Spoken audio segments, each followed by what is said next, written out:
biar cepat selesai. Oke, selamat malam semua sekali lagi ya. Salam sehat semuanya. Selamat berjumpa kembali setelah 2 minggu kita nggak kuliah. Jadi kuliah ini sebenarnya bahan terakhir untuk Anfisman, bahan terakhir untuk ujian itu hari ini kuliah ya. Tapi minggu depan saya akan memberikan kuliah tambahan mengenai KB alamiah ya dengan menggunakan sistem kalender itu ya. Nah, tapi sekarang kita ini bahan ini adalah bahan terakhir ya. Oke.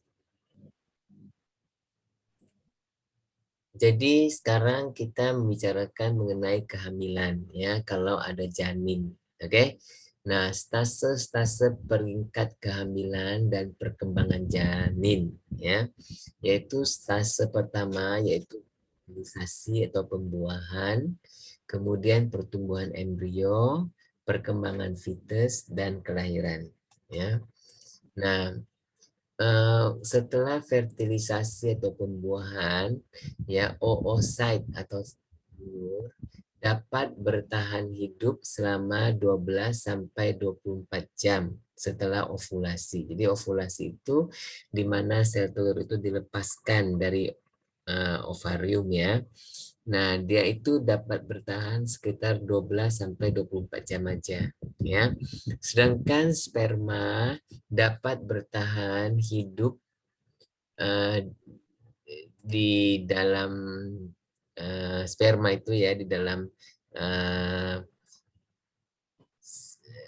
reproduktif wanita kan setelah diejakulasi ya, dia dapat bertahan 12 sampai 48 jam ya, sampai akhirnya dia akan bertemu dengan sel telur.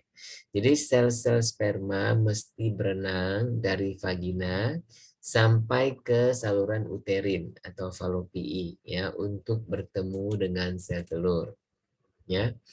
Nah, reseptor-reseptor membran pada sel telur menarik kepala dari sel sperma pertama ya untuk membuat kontak.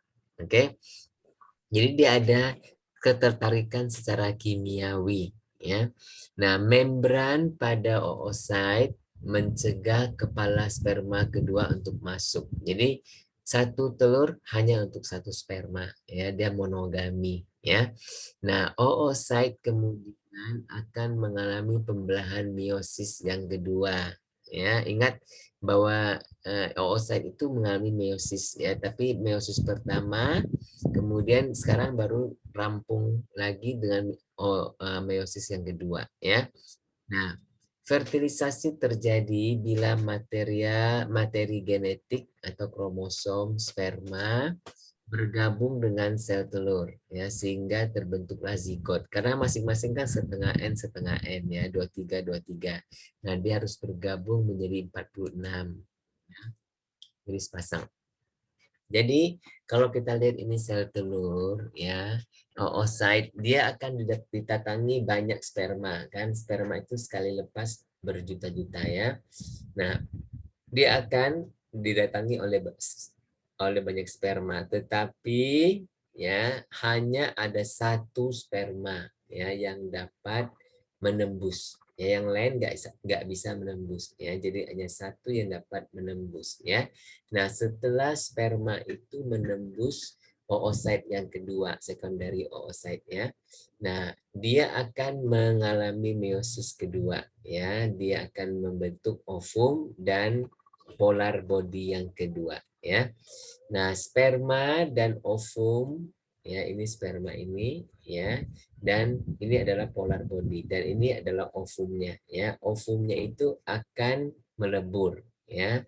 Nah, dia akan melebur, kemudian pronuclei approach one another and mitotic spindle form. Jadi ini dua, ini kan tadinya setengah-setengah kan kromosomnya ya.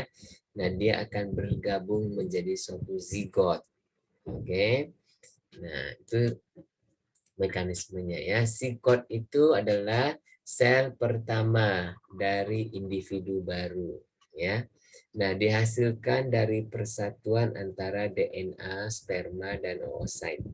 Nah, zigot memulai pembelahan sel mitotik dengan cepat. ya. Nah, stase zigot ada di dalam saluran falopii. Jadi zigot itu terjadi di saluran falopii, ya, dalam perjalanan menuju uterus. Oke. Nah, embrio. Nah, embrio adalah stase pertumbuhan dari mulainya pembelahan sel zigot hingga usia 9 minggu. Ya. Nah, mula-mula embrio akan mengalami pembelahan tanpa pertumbuhan. Jadi, dia selnya itu membelah-membelah, tapi dia belum bertumbuh. Ya. Nah, ketika embrio masuk ke dalam uterus, ia terdiri dari 16 sel. Ya. Nah, embrio akan terapung-apung dalam uterus untuk sementara, kemudian uterus akan mengeluarkan zat-zat untuk makanan embrio tersebut. Nah, sekarang proses berikutnya disebut blastosis, ya, blastosis. Nah, sel-sel bulat seperti bola bermula dari sekitar 100 sel, ya, dan memproduksi hormon chorionic gonadotropin (HCG), ya, yang menyebabkan korpus luteum terus memproduksi hormon. Hormon apa? Itu hormon progesteron, ya. Nah, area-area dari blastosis yaitu trofoblast, lapisan sel kedua, ya.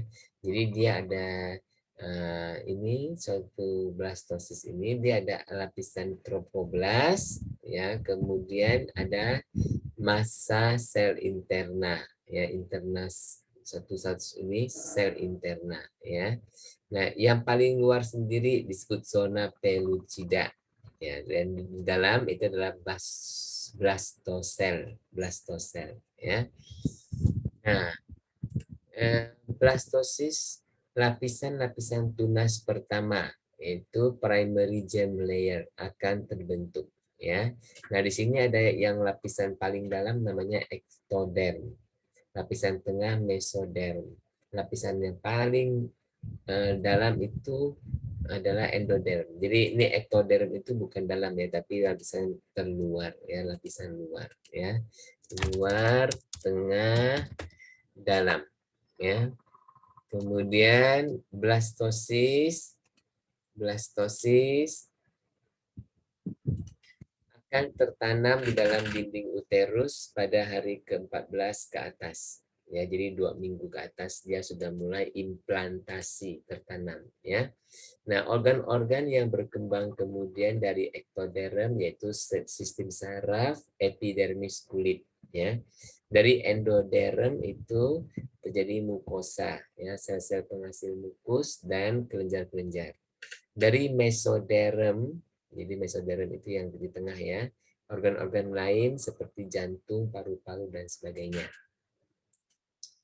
Jadi perkembangan dari ovulasi hingga implantasi, ya, yaitu tadi yang pertama adalah zigot, ya.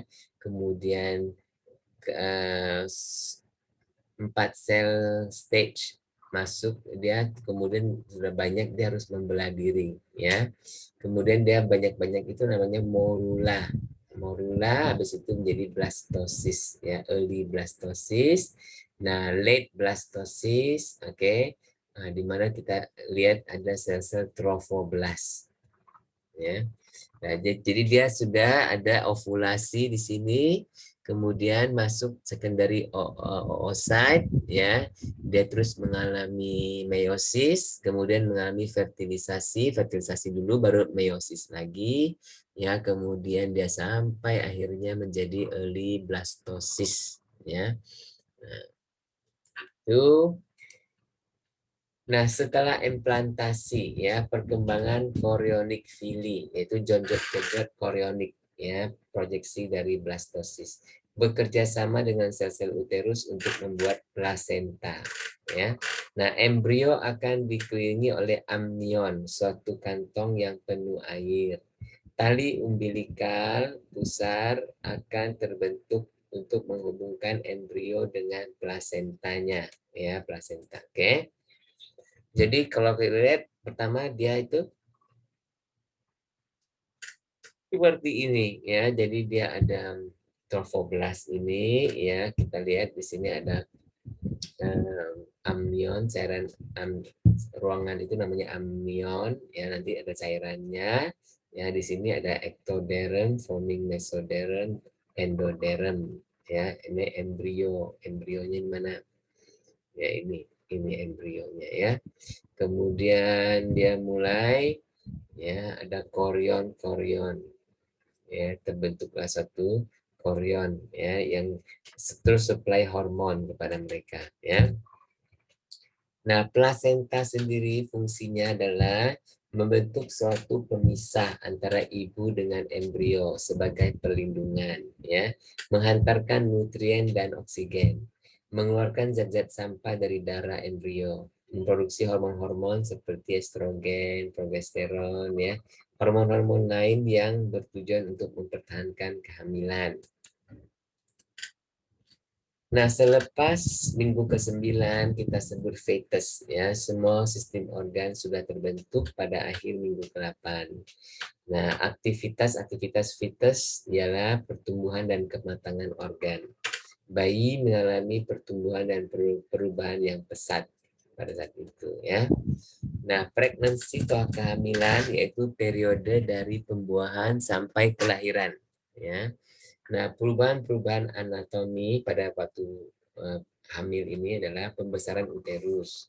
Bagian lumbar tulang belakang akan menjadi semakin bengkok, relaksasi ligamen-ligamen pelvis dan tulang simfisis pubik ya akibat hormon relaksin. Jadi tubuh akan mengeluarkan hormon relaksin sehingga ligamen-ligamennya menjadi lebih rileks ya. Jadi enggak tegang, rileks ya. Nah, perubahan-perubahan fisiologi pada sistem pencernaan yaitu muntah-muntah di pagi hari. Ya, ini akibat pengaruh dari progesteron. Kemudian heartburn atau nyeri ulu hati karena lambung ditekan oleh fetus. Ya. Dan konstipasi karena berkurangnya motilitas saluran cerna.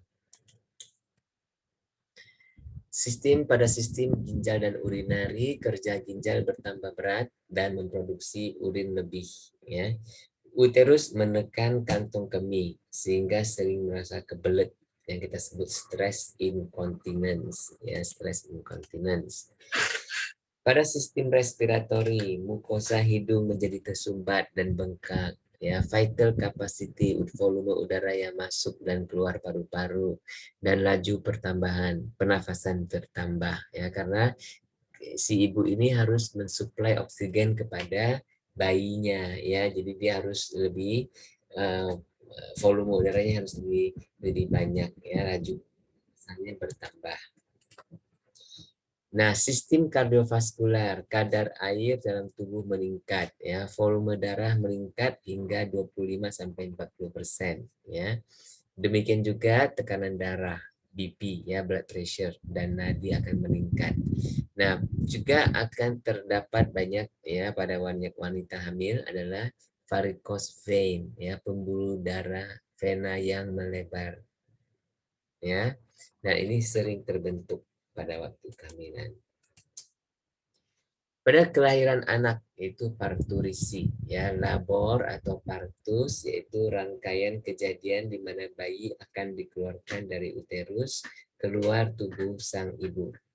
Nah, inisiasi kelahiran ya di mana kadar estrogen darah meningkat, uterus akan mulai berkontraksi ya, plasenta melepaskan prostaglandin. Nah, pituitari melepaskan oksitosin. Nah, kombinasi hormon-hormon ini menyebabkan kontraksi leher, kontraksi rahim. Ya. Nah, jadi yang pertama bayi akan keluar ke arah serviks. Ya. Nah, reseptor-reseptor akan terstimulasi oleh tekanan-tekanan di serviks. Ya, disebut presoreseptor. Saraf aferen mengirimkan pesan ke hipotalamus. Nah, hipotalamus mengirimkan pesan ke pituitari posterior, tempat hormon oksitosin disimpan. Ya, nah pituitari posterior akan mengeluarkan oksitosin ke dalam darah, menyebabkan kontraksi rahim. Nah, uterus akan berkontraksi lebih kuat. Terus semakin kuat kontraksi, bayi akan semakin terdorong keluar ke leher rahim dan akan semakin banyak presoreseptor yang distimulasi, ya, dan dengan demikian hipotalamus dan posterior pituitari akan mengeluarkan oksitosin lebih banyak. Jadi semakin banyak kontraksinya, semakin banyak oksitosin akan dikeluarkan. Ya, inilah yang disebut mekanisme umpan balik positif. Biasanya kan umpan balik negatif, ini umpan balik positif. Ya. Nah, stase-stase kelahiran yaitu pertama adalah pembukaan serviks atau leher rahim. Ya, leher rahim akan melebar, kontraksi uterus dimulai dan meningkat, ya, dan kemudian selaput amnion akan robek. Jadi air ketuban itu akan pecah, ya. Nah, expulsion atau pendorongan bayi akan didorong melalui serviks dan vagina, ya. Nah, kelahiran normal adalah kepala terlebih dahulu. Kemudian stase plasenta. Plasenta akan terdorong keluar. Setelah bayi keluar, nanti plasentanya akan keluar. Ya. Nah, beberapa stages dari labor. Pertama adalah dilatasi dari leher rahim, yaitu serviksnya akan dilatasi. Ya. Nah, itu yang kita dokter akan bilang itu pembukaan, ya. Udah berapa pembukaan pakai jari dilihat, ya, 1, 2, 3 jari gitu, ya. Nah, kemudian semakin itu akhirnya oksitosin akan mengkontraksi rahim, ya. Kontraksi rahim ini akan mendorong si bayi untuk keluar, ya. Ini untuk kelahiran yang normal, ya. Nah, setelah bayi itu keluar, sekarang plasentanya pula yang akan keluar, ya, delivery of placenta. Nah, setelah bayi keluarkan dia perlu makanan yaitu susu, ya. Maka terdapat pada laki-laki dan wanita susu ini, ya, tetapi hanya aktif pada wanita, ya, merupakan suatu kelenjar keringat yang mengalami modifikasi. Jadi sebenarnya susu itu juga seperti kelenjar keringat tapi yang ada modifikasi. Yang berfungsi untuk memproduksi susu, ukurannya dipengaruhi oleh estrogen, yaitu membesarkan payudara.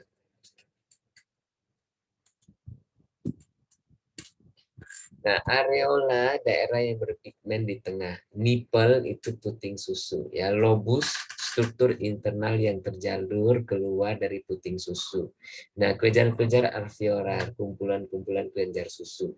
Saluran lactiferus menghubungkan kelenjar-kelenjar alveolar dengan puting susu. Ya, saya rasa ada ini gambarnya, ya. Jadi ini ada kelenjar ini seperti anggur-anggur ini, ya, seperti anggur-anggur ini adalah lobulus, ya. Kemudian alveoli disebut juga alveoli juga, ya. Nah, kemudian dia bercabang-cabang, ya. Nah, dia di sini ada epitel, ada epitelium, ya, ada myoepithelium cell, ya, epitelium. Kemudian perkembangan sistem jenis kelamin ditentukan pada waktu fertilisasi. Ya, lelaki memiliki kromosom XY, sedangkan wanita XX. Ya, alat kelamin baru terbentuk pada minggu ke-8. Oke, jadi sebelum minggu ke-8 tidak dapat diketahui kelaminnya. Ya, nah 1 bulan sebelum kelahiran testis yang sudah terbentuk akan turun dari rongga perut ke skrotum, ya.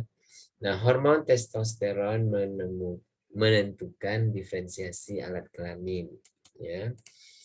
Nah, organ-organ sistem reproduksi baru berfungsi ketika menginjak masa puber, ya. Masa puber usia 10 sampai 15. Menstruasi pertama akan muncul 2 tahun setelah puber, ya, umur 12 misalnya, ya. Kebanyakan wanita mencapai puncak kemampuan bereproduksi pada akhir 20-an, usia 20-an. Jadi usia 25 sampai 30 ini usia yang paling bagus untuk mempunyai anak, ya. Nah, sedangkan pada wanita terdapat menopause, yaitu terjadi bila ovulasi dan menstruasi terhenti, ya. Nah, ovarium berhenti menghasilkan hormon-hormon. Pada pria tidak terjadi menopause, tetapi produksi testosteron akan berkurang. Demikian juga libido, ya. Jadi setiap segalanya ada masanya, ya. Itu. Jadi ini dulu yang kita akan pelajari hari ini. Ya, apakah kalian ada pertanyaan? Wah, kok cepet banget ya, nggak sampai setengah jam. Ada pertanyaan nggak? Belum ada, Pak. Ya, kalau nggak ada, saya stop.